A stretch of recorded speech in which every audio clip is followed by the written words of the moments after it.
Bonjour, je vous propose cette vidéo pour vous présenter le cercle de lumière. Donc le cercle de lumière, c'est un objet que j'ai créé, que vous pouvez retrouver sur ma boutique, et qui représente le motif de la création. C'est ce qu'on appelle la fleur de vie. Donc la fleur de vie, c'est un symbole extrêmement puissant qu'on retrouve sur énormément comment dire, de monuments dans l'Antiquité, des monuments sacrés comme les temples hein, en Chine, en Inde, également en Égypte, hein, puisqu'on l'a retrouvé sur la pyramide de Djoser par exemple. C'est un symbole qui a été mis au point par les initiés de l'Antiquité à une époque où ils avaient des connaissances techniques qu'on a perdues aujourd'hui. Hein. Pensez par exemple à la façon dont ils ont créé les pyramides. On ne sait absolument pas comment ils ont mis en place ces pyramides, il y a des, même si maintenant il y a des théories très intéressantes qui permettent de l'expliquer. Et donc c'est un symbole abstrait, hein, qui représente la vie dans toutes ses dimensions. Donc vous avez au centre un rond,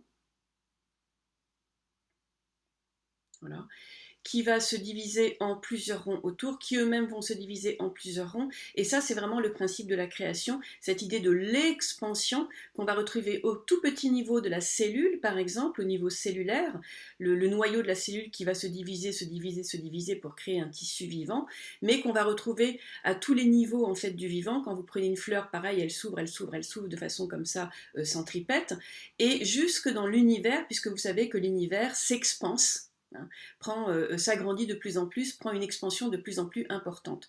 Donc ce mouvement comme ça d'expansion, on le retrouve dans la fleur de vie, mais on retrouve aussi énormément de choses, hein, comme par exemple le développement en spirale, qui est aussi un principe de vie, que l'on pense par exemple au niveau de l'infiniment grand, aux galaxies qui souvent sont représentées, ont une forme comme ça de spirale, ou alors par exemple si vous prenez le cœur d'un tournesol, on a aussi cette idée de la spirale, le coquille d'escargot aussi. Donc la spirale, c'est aussi un processus d'évolution qu'on va retrouver dans la fleur de vie. Il y en a encore plein d'autres, hein. Si par exemple vous regardez la fleur de vie, si vous la regardez par exemple dans une rêverie, il y a un petit côté hypnotique. Vous avez un rond, vous avez du mal à rester dessus, un autre rond qui apparaît, puis un autre rond, et ça crée un petit effet hypnotique qui va nous détendre et qui en même temps va nous apporter un recentrage. Puisque c'est le symbole de la vie, ça va redonner une information à nos cellules, une information de pureté originelle. Et vous voyez peut-être qu'il y a des formes géométriques qui apparaissent. Alors ces formes géométriques,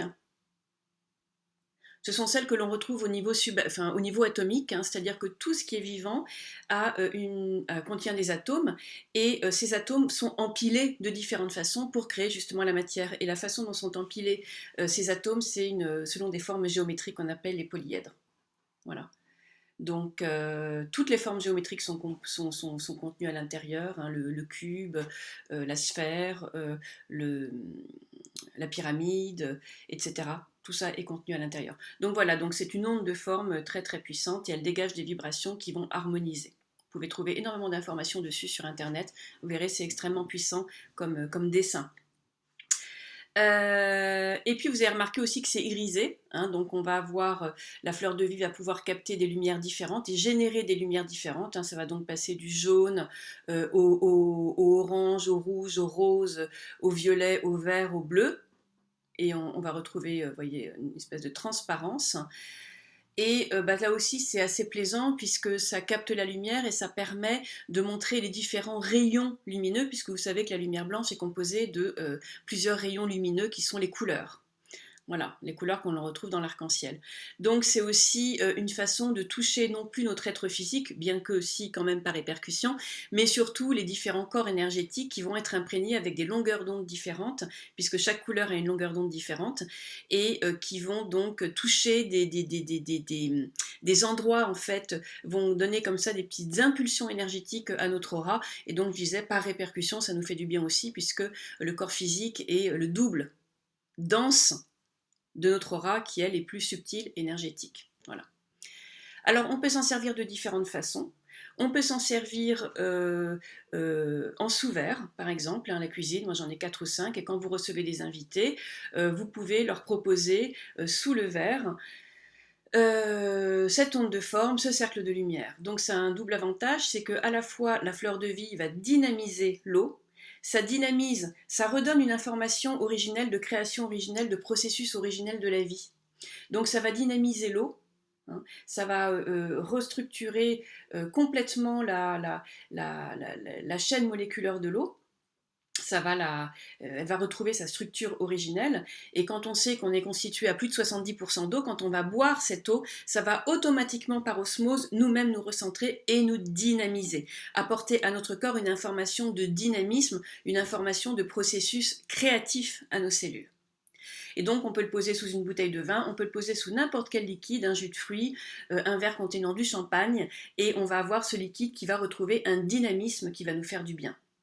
On peut aussi le poser sous un vase, hein, par exemple, tout ce qui contient du vivant. Alors évidemment, c'est peut-être plus flagrant au niveau du liquide, hein. Un vase d'eau, ça va permettre aussi aux fleurs de perdurer un petit peu plus longtemps. On peut le mettre sous une corbeille de fruits. Si on pose des fruits dessus, là aussi, ça va redynamiser le fruit.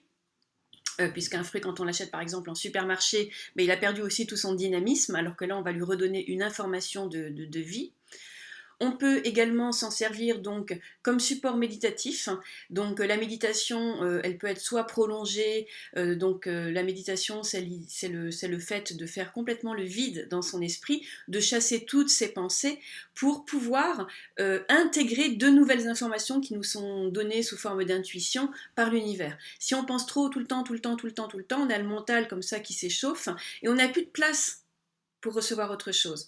Et là, la fleur de vie, elle va permettre de retrouver, de faire le vide, et le petit côté hypnotique dont je parlais tout à l'heure va permettre de retrouver la dimension originelle, va permettre de reformater, si vous voulez, notre inconscient pour qu'il puisse retrouver une clarté, pour qu'on puisse retrouver une clarté mentale. On peut également le poser dans notre environnement. Donc par exemple là il est proposé dans le petit pochon. Donc c'est très joli, hein, quand on sort de son pochon, on le reçoit comme ça.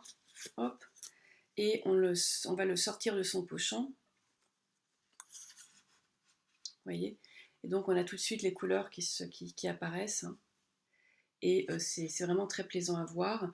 On peut le poser donc soit sur son pochon quelque part. Donc il y a des couleurs différentes encore une fois qui apparaissent. On peut le poser sur un meuble, on peut le poser même, je connais certaines personnes qui le mettent en élément décoratif, à côté d'une sculpture, sous une lampe. On peut aussi carrément le poser sur le petit support en plexiglas qui est proposé avec, qui va permettre comme ça de le poser quelque part. Et quand on va passer devant, on va avoir différentes couleurs en fonction de l'angle sous lequel on le regarde. Oups! Bon, alors évidemment, là, il n'est pas en équilibre. Voilà. Donc, et ça génère donc des ondes de forme qui vont harmoniser les énergies extérieures, qui vont apporter des bonnes vibrations, des bonnes vibes à la pièce dans laquelle il se trouve. On peut aussi, par exemple, placer le cercle de lumière dans un coin, sur un meuble dans un coin, puisque dans le coin, c'est souvent là où vont stagner les énergies, parce qu'il y a un coin, donc dans la nature, les énergies, elles ont plutôt la tendance à circuler. Et donc, le cercle de vie va pouvoir faire circuler l'énergie et nettoyer les énergies stagnantes. Voilà. Enfin, il y a plein d'autres utilisations. Hein. C'est un cercle qui est tellement puissant qu'on peut le poser par exemple sous son oreiller. Ça va aussi favoriser comme ça l'ouverture et l'accès à une intuition plus importante, hein, dans ses rêves. Ça va calmer aussi le mental. Et je vous le propose aussi avec des petites pierres qu'on peut placer dessus et qu'on peut placer sur sa table de nuit. Moi j'en ai une sur ma table de nuit, un cercle de lumière sur ma table de nuit, je change les pierres et c'est absolument joli comme tout. Bon, évidemment, ça garde ses propriétés d'harmonisation énergétique, mais en plus, ça apporte un sentiment comme ça de beauté, de paix. Chaque fois qu'on le regarde, chaque fois que je passe devant, avant de me coucher, j'ai un petit plaisir parce que ça fait du bien. C'est un petit moment de bonheur, de douceur quand je regarde le cercle de vie avant de me coucher. Donc vous avez l'améthyste, hein, par exemple, que je propose, qui est une pierre comme ça transparente, translucide, et qui va apporter sécurité, introspection, et qui va permettre de développer, de nettoyer à la fois à l'intérieur des énergies un petit peu stagnantes, un petit peu négatives, pour pouvoir développer en fait une force intérieure.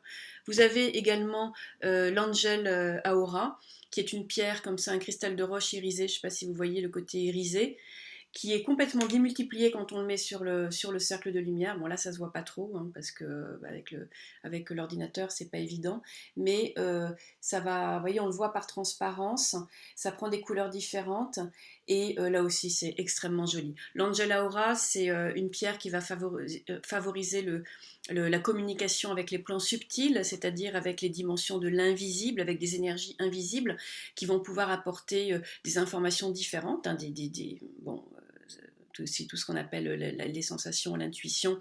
Il y a des gens qui parlent qui ont des rapports comme ça de plus en plus avec des présences en fait, des présences d'amour qui sont autour de nous. Et puis ça favorise aussi l'imagination puisque justement ça développe ce rapport avec les plans subtils.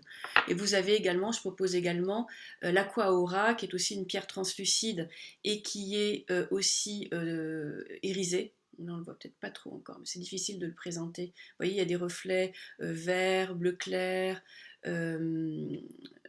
mauve, voilà. Et là, c'est une pierre qui va plutôt favoriser la clarté mentale. Voilà. Et on le pose dessus aussi. Après, on pose dessus la pierre qu'on veut. Moi, j'ai aussi, ça c'est très très mignon aussi, une petite pierre en forme de cœur qui est le cristal de roche. Le cristal de roche, c'est parfaitement transparent. Et là, on le pose dessus. Et quand on regarde la nuit, le soir, quand on se couche, le cristal de roche va refléter les couleurs qui sont générées par le cercle de lumière. Et là aussi, c'est vraiment un petit moment de douceur. Ça fait du bien. Voilà. Donc voilà tous ces potentiels de la fleur de vie. Vous pouvez retrouver énormément d'informations sur la fleur de vie sur internet. Je ne développe pas tout ça ici parce que bon, ce serait un petit peu compliqué, enfin en tout cas pas compliqué pour moi, mais en tout cas long. Et c'est pas le principe de ces petites vidéos qu'on poste sur les boutiques en ligne. Donc voilà, je vous propose cet objet qui est comme ça très très agréable, très beau et qui fait vraiment du bien et qui agit sur toutes les dimensions de notre être. Voilà. Eh bien, je vous en souhaite un bon usage. Au revoir.